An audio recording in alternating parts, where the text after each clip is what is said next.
What? We'll be back by then.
Hello and welcome everybody to the Colonial Beach Town Council work session, Wednesday, February 2nd, 2022. Before I call the meeting to order, I would like to recognize the passing of a very dear friend and a community citizen who came to these meetings religiously and made quite a big impact on everyone before that I sat up here and everyone who sits here today.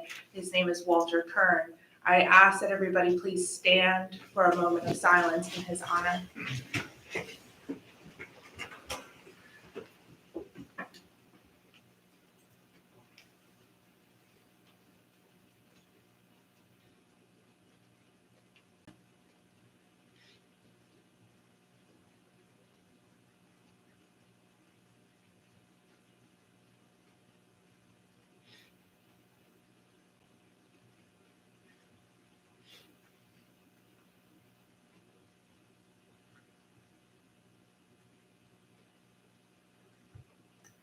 Thank you.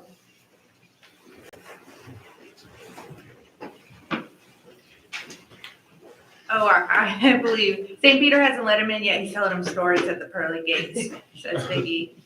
We're gonna formally honor Walter in a bigger way. His passing was obviously a surprise to us today, but I didn't want it to go unnoticed. And I also think it deserves some effort that may take some coordination. So we're gonna make it through the meeting tonight, though. I'm gonna be seeing him present here with us in the way that he will be forever. So with that, I call the meeting to order. Roll call of members. All members are present. Approval of the agenda.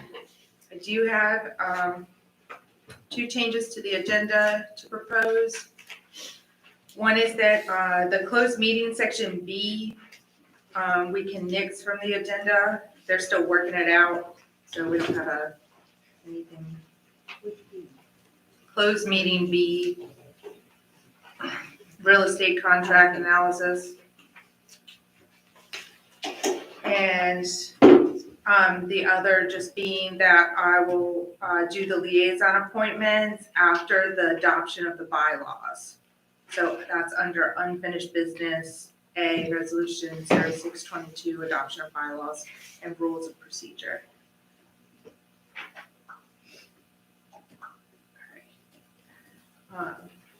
Do I have a motion to approve the agenda as amended? So moved. Have a second? Second. All in favor? Aye. Any opposed? Great. Okay, council member liaison and commission reports. I'll start this way. Dr. Sullivan, you want to start us off? Sure. So if I'm missing anything, blame me.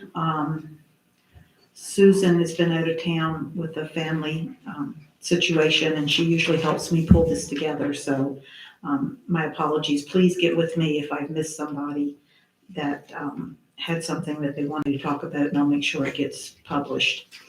Coming to the table, Colonial Beach, VA, we had a Martin Luther King celebration postponed from January 7th, and it will now be combined with Black History Month celebration, and tentatively awaiting final approval from the school. That's going to be on Saturday, February 26th at 3 p.m. at the Colonial Beach Elementary School. This is a free event, music by Burkett Lyburn and Altogether Gospel singers and invited speakers. Colonial Beach Community Foundation would like to remind us that their annual For the Love of Chocolate and Wine fundraiser will be held on February 11th at 6 p.m. at St. Mary's. They are working with other Alliance participants, including the Colonial Beach Artists Guild, the Beach Arts Music and Mentoring Group, Green Space, and others on a Keep Colonial Beach Beautiful campaign to be kicked off in April in conjunction with Earth Day and the Osprey Festival. Colonial Beach, Downtown Colonial Beach wants to remind us of an organizational infrastructure prioritization workshop. That's this Friday, February 4th. It's via Google Meet, and the link is on the handout that I've sent to everyone. Put on your seats. Also, the Colonial Beach Strategic Market Planning Workshop will be held here in town by Matt Wagner, who is from National Main Street, on February 21st. It'll be a 2-part event on the evening of February 21st. It's available to business leaders and community stakeholders to participate and provide input. And then on the next morning, there will be a meeting, a smaller group will be a working session to create actionable priorities and strategies and plan for an implementation. The Guadalupe Free Clinic reminds us that although Omicron surge appears to have peaked, there is still a lot of virus circulating. Vaccination is the most powerful tool to limit infection and severe disease. They will host another free walk-in clinic on Saturday, February 12th from 10 to 12 at the Colonial Beach Community Center. They also still need volunteers. You can work as little as 1 day a month. They need pharmacy techs, pharmacists, Spanish-speaking volunteers to interpret. And these volunteers work normally on Wednesdays and Saturdays from 9 to 2 p.m. Contact Beth Collins. The Colonial Beach Chamber of Commerce and Economic Development Committee announced the first, hopefully, annual boat show, April 22nd to 24th. An organizational meeting was to be held yesterday, and more details will be forthcoming. They have submitted their event applications and have their events online. The visitor's guide is on track, and they expect to be distributing that at the end of March or the beginning of April. And the Economic Development Committee has divided the goals that it presented at our January council among different committee members, and that will be the focus of their efforts through this year. Several EDC members will be attending the workshops previously announced. Thank you.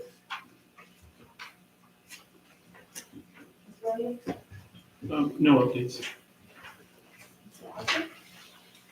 So I attended the Parks and Rec meeting that was held yesterday.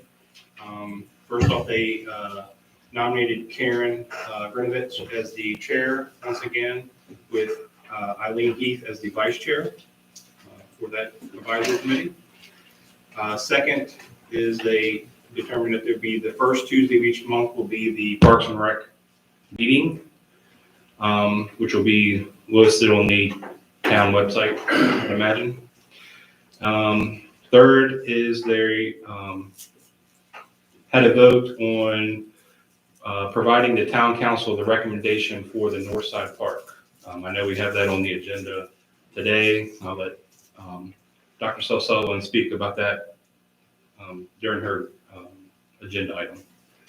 And then fourth, they had a discussion with Green Space.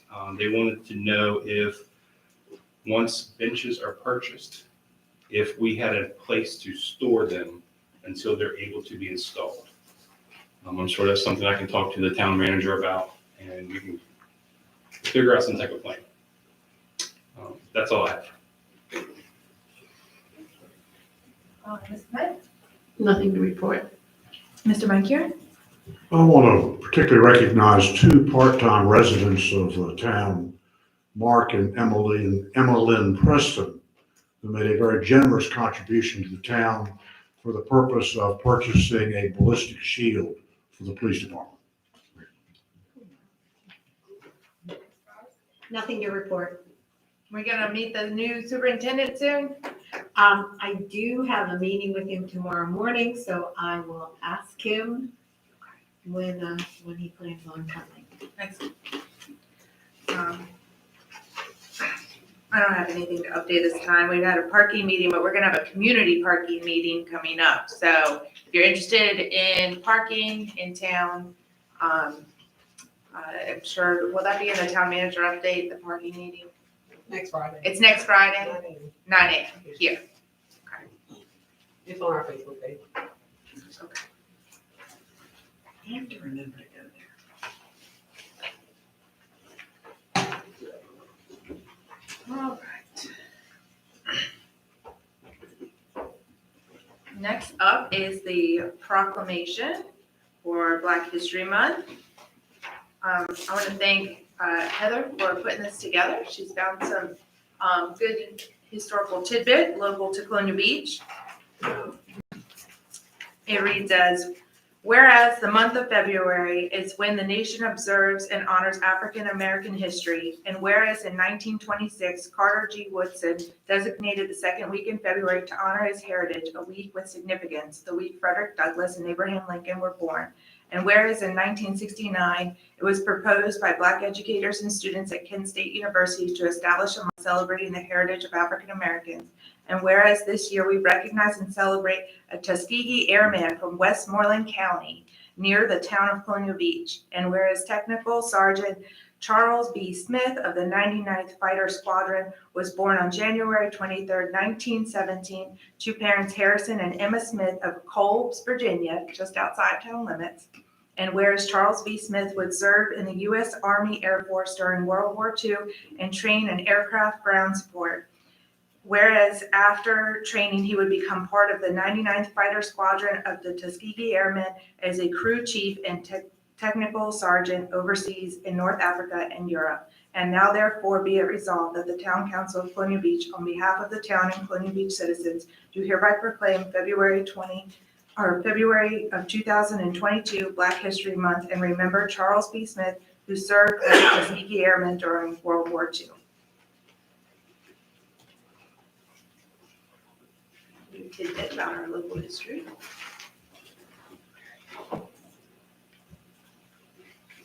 And next in presentations is the Northern Neck Regional Joint Tourism Marketing Update. Ms. Adam Jacobs.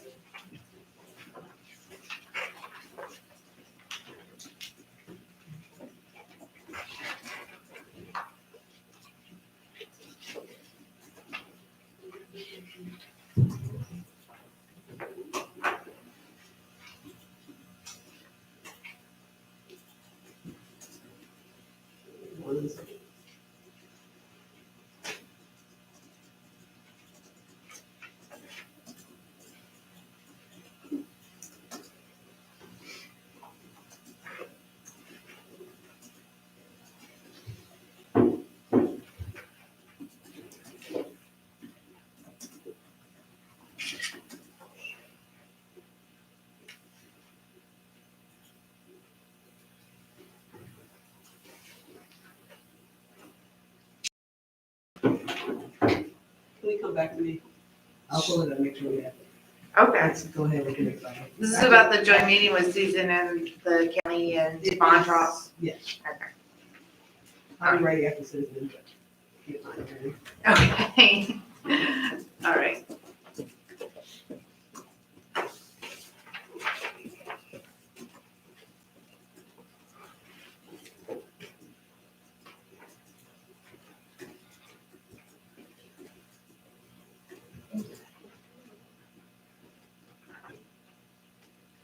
All right, we'll move forward with citizen input.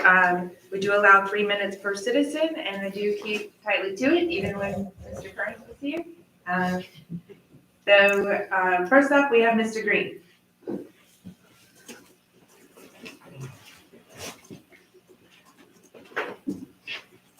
Good evening, Madam Mayor, Vice Mayor, how we doing tonight? I wanted to come down this evening and specifically to talk about the North Side Park. And Dr. Sullivan, as well as Mr. Allison, I cannot support something more than that North Side Park. It's something that we've been talking about for a long time. I think that it's nothing but, everybody in town is on board with that. I think it's a thing that's been needed for a long time, 100% behind it. And thank you so much for actually considering it and getting some traction behind it to where it may actually take place. I do appreciate it. The other thing I wanted to do is bring up the fact that when we had the storms, not necessarily the last one, but the one before it, where all the trees got knocked down and stuff, I really want to thank the town manager and the mayor and some other folks that are up there on the dais for getting those dumpsters that were out that allowed people to get out into their lawns and get stuff cleaned up without having to truck everything down to the Montrose Central Station, because it really helped people out a lot, and we do appreciate that 100%. Now, the one thing I want to bring up is we know that we had the home invasion a couple of weeks ago, as well as we had this thing that happened a couple of nights ago where the carjacking people that carjacked a car over in Sheets and King George 4 days ago ended up being almost caught over here the other night. As far as the police out on patrol, police responded, as best they could, and they were there on top of it, no problem at all. The one thing I'm going to say is we need cameras around here. We need surveillance cameras, because there's a lot of things that happen around here that they could help answer the question. I just want to throw out there one other thing, the vandalization of the Torrey Smith Park bathroom. There's a camera over there. I'm wondering if that actually got used. With that, I don't have anything else. Thanks for letting me share, and have a great evening. Thank you. Ms. Trust, Christina?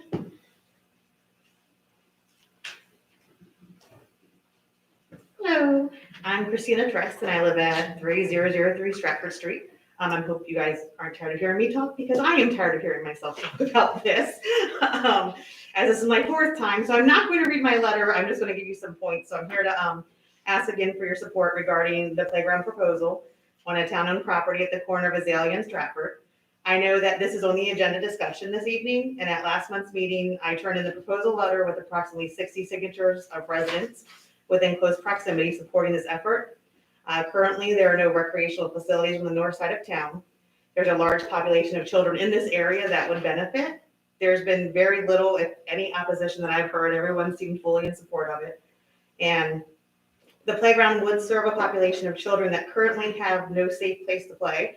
It's an open space in the center of a residential area, which I think would help avoid some of the issues we're having at the other places. I mean, there's plenty of, houses around, so we can keep an eye on it. And I just thank you for your time and consideration. So, thank you. Thank you. Ms. Carlson? Mandy?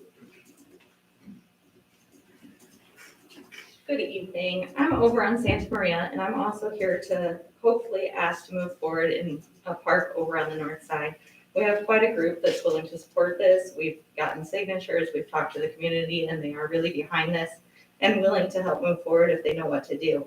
The parks in the town are currently great, but they prove a little bit difficult to get over there when you have to load up the children, come over, bathrooms are closed, restrooms, whatever. Whereas if it was local to us and closer, we could just go back home to use the restroom if we needed to, or not have to worry about getting there and then having to leave right away. And like Christina said, it would really get our children off. Currently, they are playing up and down the streets with no lights, no sidewalks, cars that drive way too fast. And so a safe place for them would be very beneficial for that. And like I said, the surrounding neighborhood and area subdivision seems to be very supportive. Everybody I've talked to has been like, yes, this needs to happen. Let me know what needs to be done. Is there things that I can do to help? And such of that. So I really want to thank you guys for considering it and talking about it. I'm new to the town, so I haven't really heard lots of the discussion, but I do know that it's been discussed for a while, so I'm really hoping that it can push forward now. And I thank you for your time. That's all I had signed up. Is there anybody else?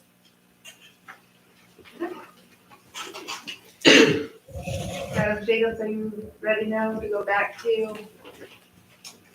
All right.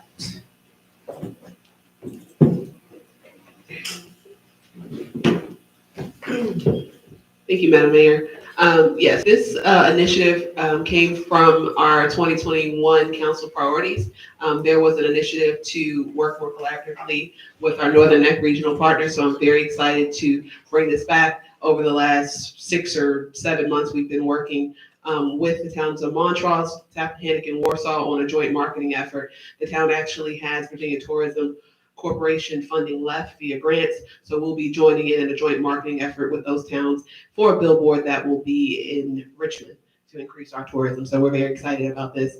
And this billboard, I think, will be out in May in the Scotts Addition area.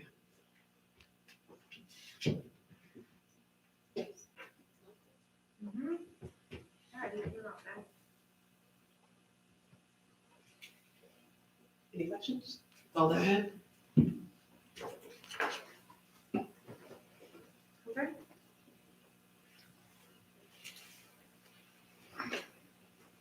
Next up is the resolution 0622, adoption of the bylaws and rules of procedure.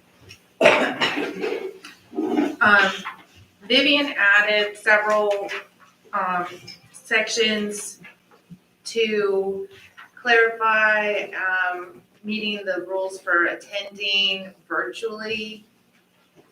With COVID, this is kind of a thing we've had to tackle, and anyway, there are some stipulations to that. And so she added in language to that, so all that blue is what Vivian's put in. And then I have to apologize for our last discussion. I misunderstood about what we were leaving or going back to, and I guess I thought when they said go back, just leave it alone, but it meant go back to the original language, and that was about putting things into the agenda And I'm fine with that. So that was what Mr. Williams and I had discussed. 5.1. Which one is it, 5.1? Yeah, 5-1D.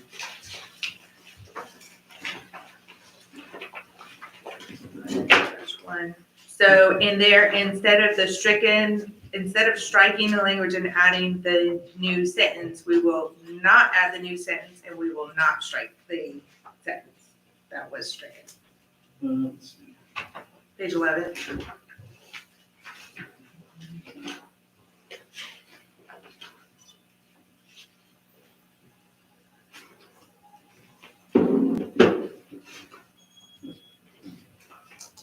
Anyway, I'm not sure. Sorry, we're just putting it back. Well, what my suggestion was to put it back to the original. This is a second. Mine was, the original just said, Colonial Beach, let's see, council members may request that items be placed on the agenda of a work session for discussion by contacting the town manager and the town clerk at least 8 business days prior to that work session. No such items shall be removed without consent of the requesting council member. It was pretty clear and simple. Originally, the only reason I even questioned it to begin with is because I wasn't sure if it took more than one council member, but that was clarified. So really my concern had been addressed before we even changed anything. Okay, Karen, I know Karen had concern as well, I'm fine with going back to the way it was. originally. okay. So the only change of, other than what has already been, would be to not do the change in paragraph B, section 5-1. Correct. Just put it back to the Put first it back to the, original draft. Heather, you under, okay, because Heather's ultimately the one that's gonna get it right and find the clean copy. Thank you. Okay, all right, so do I have a motion to adopt the bylaws as amended? So moved. Do I have a second? Second. All in favor? Aye. All right, now are you ready for your liaison assignments? With bated breath. Bated breath. Bated breath. Okay, we have a few switch ups, some is the same. So I have for public safety, Mr. Moncur. Tom, public safety, sticking with the police department, EMS, yes. You're the liaison to it. I'm assigning liaisons for the year. I had not done so in January because we were still waiting for the 7th member of council. I thought I was tagged with it anyway, so. You are. Okay. Okay. That's why you're getting the double look. Yes, you are tagged with it. It just continued forward. We added economic development as its own topic, and I'll have Dr. Sullivan on economic development. She's already working with the group through the EDC and downtown Point Beach. Planning and zoning to Mr. Allison. Finance to Ms. Robertson, who is also our vice mayor. Parks and Rec, Mr. Allison. Administration will stay with me as the mayor. Public Works, Mr. Williams, who said he's just getting his feet wet, and Literally, you will. you will get your feet wet. Wear mud boots. I'm still waiting on that one, Rob. Miss Clement with the schools. So I know Vicky is gonna meet with the new superintendent. So hopefully we'll have you meet with the new superintendent soon too. I haven't met with him either, so we'll all collaborate with that. And NGOs, Ms. Sullivan. Does everybody accept their liaisons? Fantastic. All right.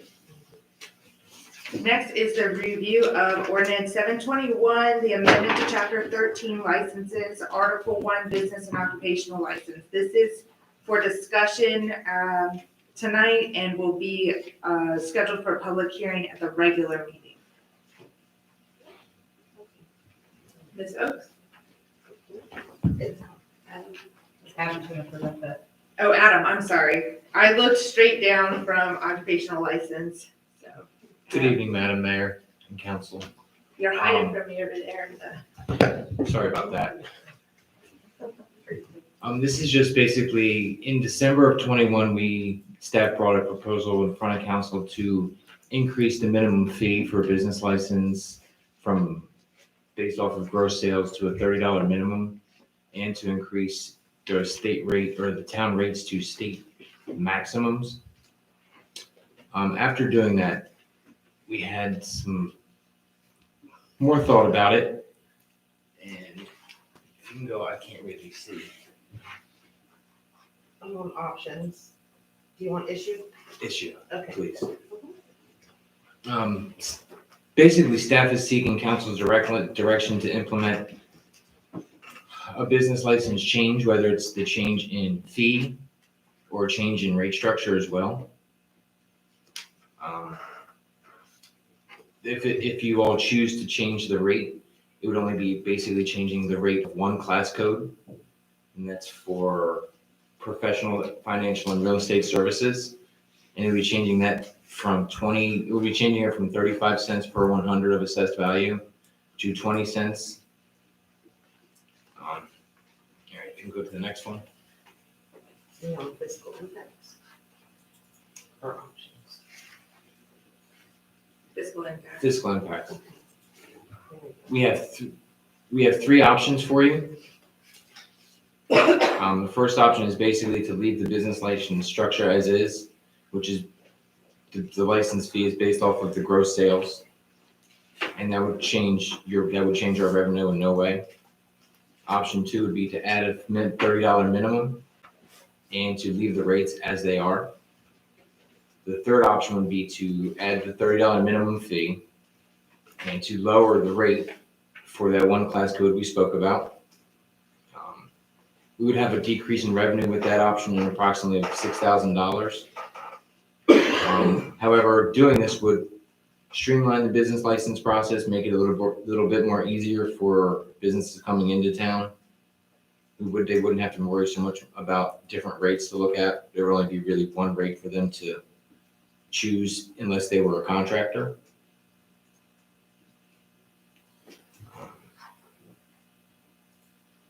Good recommendations for me.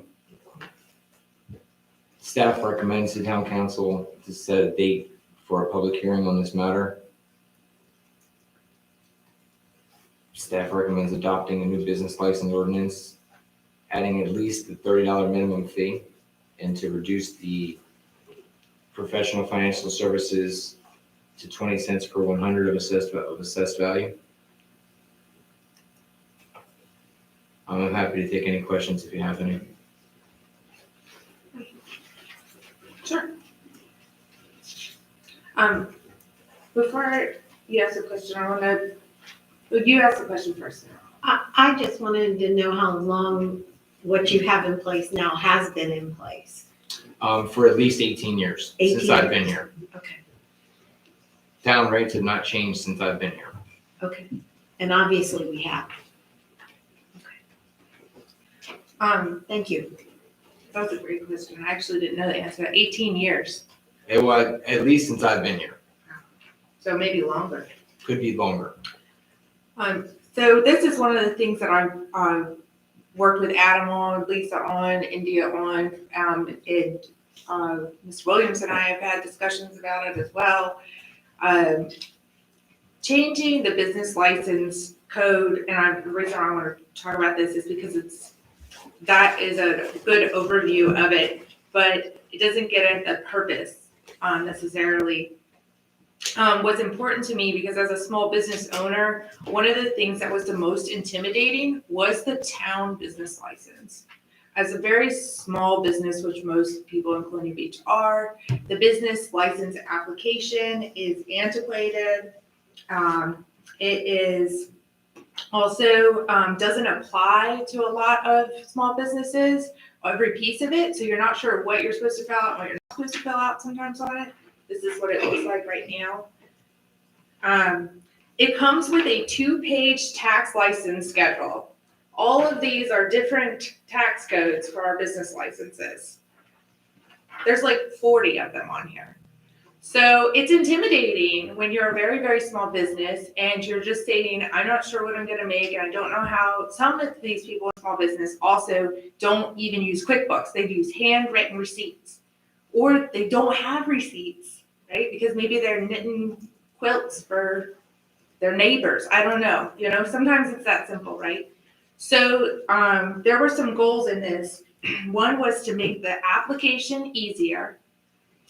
Another was to include a compliance section for our contractors on the license, because right now the business license doesn't ask you for your contractor's license number on it. And we should be requiring that. The third was to update the form, hopefully even making it online. And the fourth was to streamline the process so that it wasn't just easier for the applicant, but it was also easier for the town. And then ultimately enforcement will be easier as well, right? So this is kind of Yes. just folded. If you make the application easier, people should be getting business licenses. I don't want to hear anymore from somebody, oh, I didn't know what to do, right? We're gonna make this easy, we're gonna make it simple. So in that sense, that's how the $30, and that was the finance department came up with the, let's set a minimum rate, every $30. That way, because people were coming in, and I saw it at the finance desk. People coming in with handwritten little receipts and trying to calculate what their business tax was. And after all that effort that they went through, their business license was like $6.40. And it wasn't even worth the processing time or their time. They're frustrated now because they went through all that to write a $6 check. And that could have been so much easier for them. They could have had a positive experience with the town, knowing there was a flat minimum rate. If you make less than, it's $15,000 is basically the cap at the $30 rate. The form will be simple, the fee will be simple, it will be easier to process for everybody and make sense. It doesn't make the town a lot of money to do the flat minimum rate. It's just about helping the process move more efficiently through. Correct. If we left rates the way they are and just added the $30 minimum fee, we would increase revenue by about $1,500. Yeah, I mean, that's not that much in hundreds of business licenses. No. The other part of that was to get rid of this. So now in the new code, there are two rates. One is if you are a contractor, and this means not a contractor like the way I may contract my business out, but a actual like physical nail plumber, electrician contractor, and the state code dictates exactly who qualifies as a contractor. The state code sets a 16 cents. So you're either a contractor or you're not. There's no other codes. That's it. You're either a contractor or you're not. Now there's a $100 fee for carnivals. Okay, but we know there's one of those, right?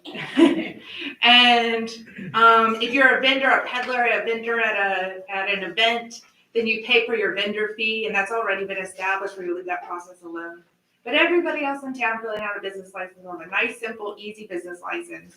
If you're a very small business, the form's simple, it's $30. Everybody can move on with their life. Anybody else, there's only two tax codes, contractor or not contractor, 16 cents or 20 cents on the $100 gross receipts. Make it easy, streamline the process. Let's get people getting business licenses. That's a complaint that I've heard, right? How come people are working in town and don't have a business license? Some of them are intimidated by the process or aren't sure how to get one or aren't sure how to fill out the paperwork. I know that maybe, seems, it just is that way. It's just true. I've seen it. So anyway, so that's the purpose. The purpose is to make this easier. It's not a lot of revenue one way or the other. That's kind of what it's all about. Also, having the business taxes due April 1st was before tax season was due. Your taxes are due on like April 15th. So when they come in and get a business license, they have to provide some kind of tax information in order to validate it, or their gross receipts. They have to provide their gross receipts. So we wanted to move it to May 1st. That way people have done their taxes. They already have the information. They can come in with the documentation and, just make it easier. So I'm kind of saying that to set for council to know, but for the public to know, because sometimes these code things that get really, legal, and who wants to read through all that? So we're just trying to break it down a little bit. It would also be a good way just to find out what businesses are in town. If the Yes. license is easier to get, Right, more businesses will get it, therefore you'll be able to see how many businesses are actually in town. right.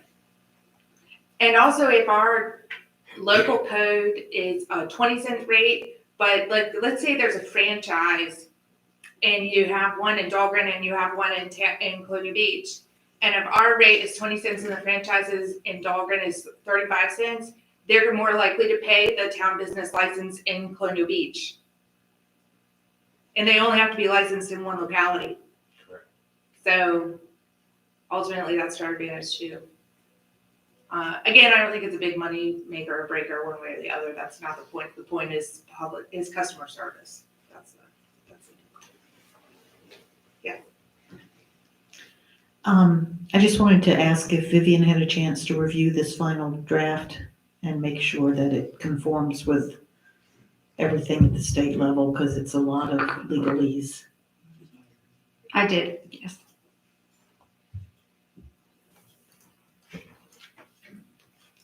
Okay, are there any other questions? Do we want to set a public hearing at the regular meeting? Are we commenting, or are we done? Yeah, no, we can. Oh, I just wanted to give kudos to everybody involved in this. One of my concerns in the very beginning was to try to simplify it, and it looks like that's happening, which I feel really good about that.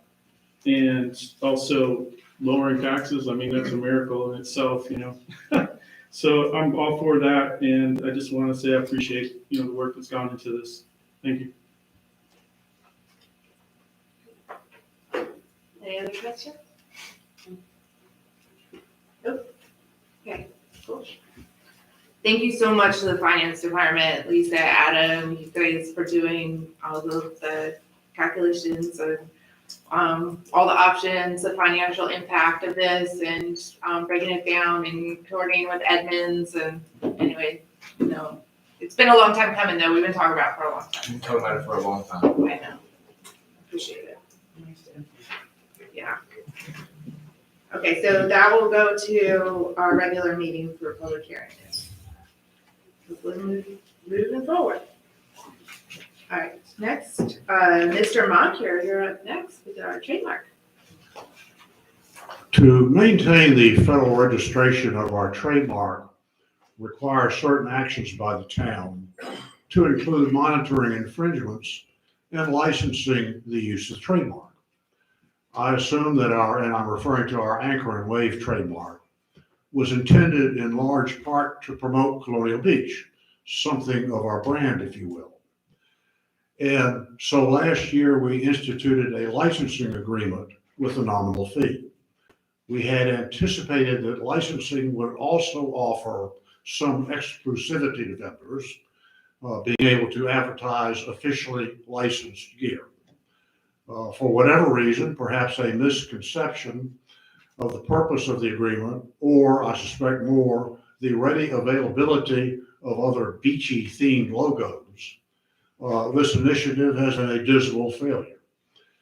The next formal action required to maintain our federal registration is known in the business as a Section 8 declaration, demonstrating use in commerce, essentially submitting specimens of use and paying a fee.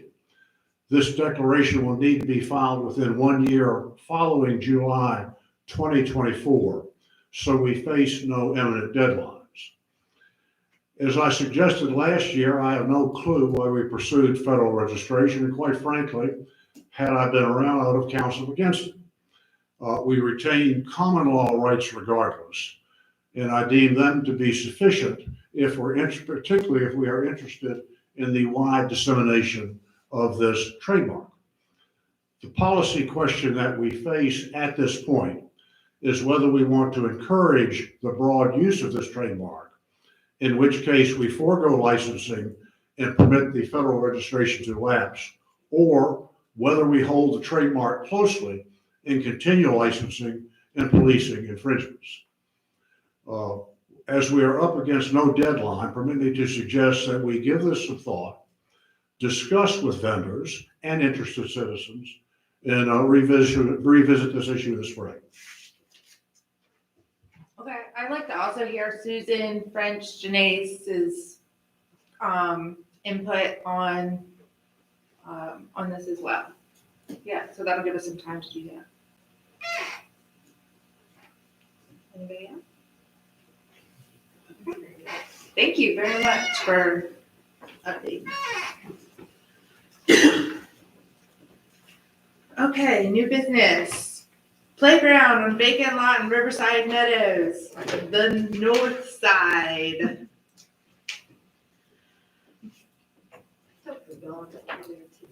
Are you live in the north side? Oh, you took it to the lot? We took a drive over and perused the lot for a minute. Dr. Self-Sullivan, would you like to read us into this one? Yeah, it's been a campaign issue for as long as I can remember, people campaigning when they run for council to get some sort of a park on the north side. Right now, all of our parks are at Colonial Avenue South. There's really nothing other than the school facilities on the north side. So that includes half of Central Colonial Beach, all of the numbered streets, all of Riverside Meadows, and all of the bluffs. Riverside Meadows is the newer of those big subdivisions. It's a huge area over there with lots of families and kids, and all the houses over there are like 4 bedrooms, 3 baths, nice family size houses, and there are a lot of kids over there. So it was brought to my attention during my campaign that there was a lot that was owned by the town that's been vacant for a number of years and has never been available for sale to build on, and has not served any purpose recently. So I brought that to the attention of the new town manager. I talked with our Parks and Rec director, Bobby Duke, about it. And I talked to some citizens about it, and the citizens said, oh my gosh, they would love to have just a simple playground, placed on that lot. As we all know, nothing is simple when it comes to getting things done in government. There are hoops to jump through, both from our own perspective of getting it on the CIP, raising the funds to do it. I've done a bit of research. There is a grant through the Virginia Outdoors Foundation that seems like a perfect match for this, that would get us $25,000, up to $25,000 to at least get the planning, get the site plan done, all the things that are necessary to put it up there. I've talked to some playground equipment companies that do this. They do site plans, they do it all so that it's ready to turn over. With that, I would like to ask Mr. Duke to comment on his investigation regarding this particular piece of property and get his input. Thank you, Dr. Self-Sullivan. Yes, the lot is located at the corner of Stratford and Azalea, and I think it's in the middle of a residential. It's pretty residential there, obviously, as the speakers and all of us know. We would certainly need folks to take a look at how big the lot is. I believe there was a pump house at some point 20 years ago. Now there's just a singular fire hydrant from what I remember from the pictures. I too had spoken with several playground equipment folks. As we all know from past conversations, those things are pretty expensive. So obviously the idea of getting on the CIP would be in your purview, but it's certainly the only town-owned property there that I'm aware of in that section of town, other than the easements we've talked about, or the golf cart path, for example, which we still hope to look into those things this spring, as far as what was known as the linear park this time last year. So if council would look into it, as the director of Parks and Rec, we would love to see something like that if the opportunity was available and it was something that council agreed on. And the members of the commission were certainly supportive of it because it has been talked about for a long time. So with that, I would just ask council for consensus to have staff move forward with whatever needs to be done in order to get this moving, get it on the CIP for this coming year, and moving forward.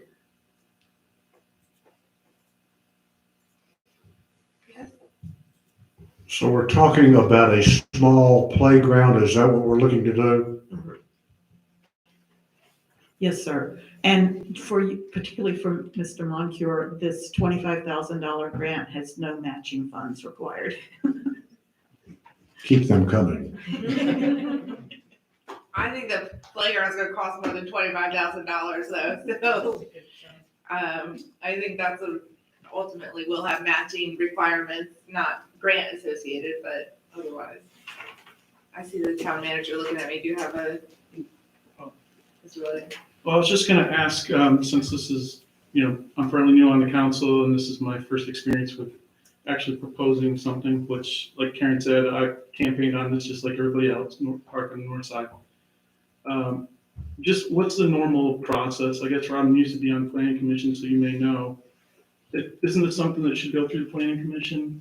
I'm not sure, part of my question is too, like, I know we have a Parks and Rec director and they deal with the parks, but they're not really the development of parks, right? They're the Yeah. policies, procedures, and the activities. Programming, hopefully, Right. as I spoke to them last night. So would we have to recommend this goes to the planning commission so they can do community outreach and find out what the residents, want in general, like a survey perhaps? Well, I feel like the citizen group has brought some positive feedback. I have not heard any negative yet to this point. When there have been park proposals that have been controversial, it has been practice to go through the planning commission in order to make sure it's further vetted. I think that's been good practice too, to be honest with you. I think that's been good. We could probably work on it in both ways. There's staff, I need staff to get some analysis. Obviously, this is, I think, $25,000 grant. We need to find out, JC will need to find out if it's worth the time and effort for the grant, right? That's one of the new parts of the process. And I'm sure that staff has to weigh what steps are needed from one step to the next. We talked about this though at the town council retreat, so this isn't quite a new item. I believe it's in I think the comprehensive plan It is. calls for a park on the north side, yeah. Not specifically to that location, but that is the only town on property there in that subdivision. I think it's a bad idea to see if the planning commission would endorse it or not. That's always another positive step towards these things, because it's just one more place for citizens to have input. And I'm sure these two ladies who have already been to Parks and Rec and been to us and more, they'll continue to advocate for it. I don't, sometimes projects, especially, anything going on the CIP needs that. So the consensus is to look at it and look at budgeting, town manager, make sure it'll fit, and at this point, we're just looking, is that right? Yeah, I think we need to get our ducks in a row, obviously, right? So, just as a point of clarification, at our retreat, we said that council came to consensus that the time to address this project was in 2023. So we as staff can plan on this and put it in the CIP, but the time to begin on that project, because we still have to finish Castlewood, Eleanor, and then a parks plan to make sure that we're programming, budgeting, and making sure all of our resources are in the right place and aligned, would be that time. So I can commit staff to working on it and getting to due diligence, but any actual park construction, RFPs, working with Public Works would be in 2023.